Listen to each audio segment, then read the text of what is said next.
This man could ride a bike at nearly 50 kilometers per hour. That speed was far beyond the other riders. A normal e-bike could not catch him. Even cars driving at regular speed were left behind. But a rider this strong was completely crushed by an ordinary boy. Even more absurd, that boy was not riding a road bike. He was riding a plain old city bike. Onoda was a classic anime nerd. Every day, he rode his old bike to school. Whenever no one was around, he would put on his headphones and sing anime songs while riding. But that day, as he was halfway there, a car horn suddenly sounded behind him. Onoda panicked. He lost control and crashed into the grass with his bike. The driver quickly got out to check on him, but to his surprise, Onoda was barely hurt. To avoid making his young master late, the driver left his business card and told Onoda to call if anything came up. Back in the car, Imezumi heard that the driver had nearly hit a cyclist. He immediately thought the driver must have been mistaken, because that road was the famous steep hill. But Imezumi had no idea that Onoda would soon shatter everything he believed.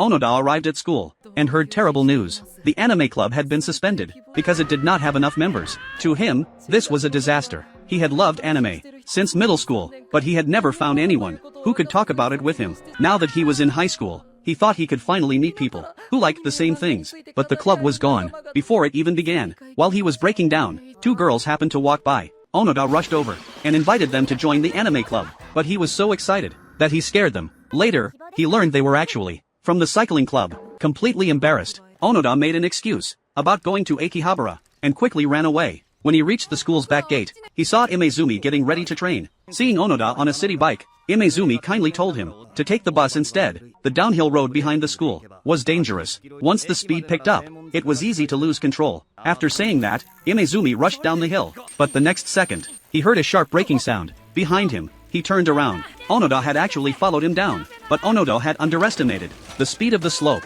His bike lost control, and he crashed hard. Imezumi rushed over to check on him, but this guy only had a few scratches. What shocked Imezumi even more was Onoda's reason for riding all the way to Akihabara. He only wanted to save train money, so he could buy more capsule toys. But from school to Akihabara and back, the trip was 50 kilometers. Imezumi did not want to deal with him anymore. But the next day, during uphill training, he saw that familiar figure again. Onoda was riding his city bike up the slope, and he was humming a song like it was nothing. He trained hard every day, yet catching up to a glasses-wearing anime nerd. So the next day, Imezumi called Onoda to the rooftop. He challenged him to a race. Onoda wanted to refuse. He had no interest in competitive cycling, but Imezumi picked up his anime club flyer. He said that if he lost, he would join the anime club. The moment Onoda heard that, his eyes lit up. If he could recruit one more member, the anime club might come back. 4 days later, the race officially began. The route was simple. First, 3 kilometers of flat road, then 2 kilometers uphill.